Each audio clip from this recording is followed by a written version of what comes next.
Danny, after the disappointment of the postponement, when we were looking to kind of build on the momentum of the last few games, how has it helped or hindered this week? Now, of course, we were all disappointed when the game got called off on Tuesday.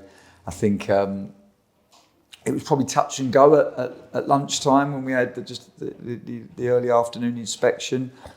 I think the referee ultimately made the right call because there was a lot of rain forecasted, and then we got a deluge about 6 o'clock, and I don't think that the pitch would have survived that. So we made the early call, which hopefully stopped supporters travelling.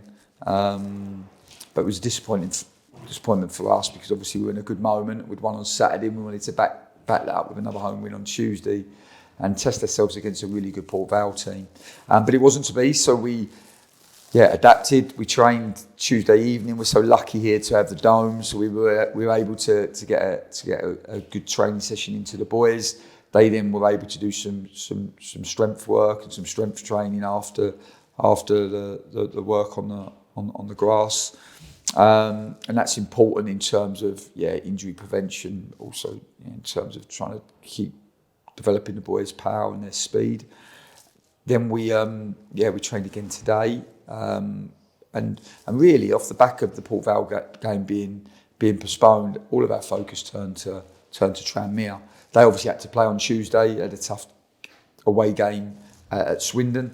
And we've been able to probably get an extra day's preparation, 2 days preparation as a consequence of that postponement, and we're in a good place. We're travel tomorrow and train en route, and it's a game that we're looking forward to. Yeah, and obviously you could look at the table and see where Tranmere are and their troubles across the season so far, but would that be dangerous seeing as they've got a pretty decent home record? Yeah, they've had some tough moments away from home in recent weeks. But certainly their home form stacks up against the majority of teams in this division, and we have a lot of respect for Tranmere Rovers as a football club. They're a massive football club at this level. We've always had really good battles there, whether it be at Braintree, at Lincoln, I think they. I remember Tranmere when I was young. They'd always play on a Friday night at Prenton Park, and back in the John Aldridge days, and actually played Tranmere in the FA Cup, I think second round, when they were top of League One at the time.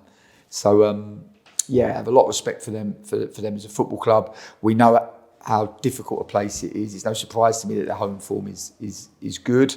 We're going to need to be at our very best if we want to get a positive result, that is for sure. You mentioned how well the two new guys that you've signed so far in the window have integrated in the squad. Will the Tranmere game be too soon for the new signing, Michael Forbes? Yes, quite possibly. We're really pleased to have him with us, first and foremost. Really grateful to West Ham to trust us with his continued development. He had a loan spell in the first half of the season at Bristol Rovers, which was his first experience in senior football. I think it's been really good for him. I think it was a really positive experience. I think he would have learned a lot about the level, about the intensity of the level, about the relentlessness of the 3 game weeks, and also the style of football in the lower leagues. And he's a boy that is really equipped to do well. He has really good power and athleticism.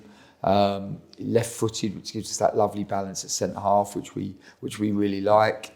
But I think he's a boy that could be really front foot and aggressive, but also can defend the space behind him, and has good quality on the ball as well. So a rounded defender. These are the profiles that we like in that position, and that now gives us 4 in that area. It probably also allows us to loan Frankie Terry back out, which I think is what Frankie needs for his continued development.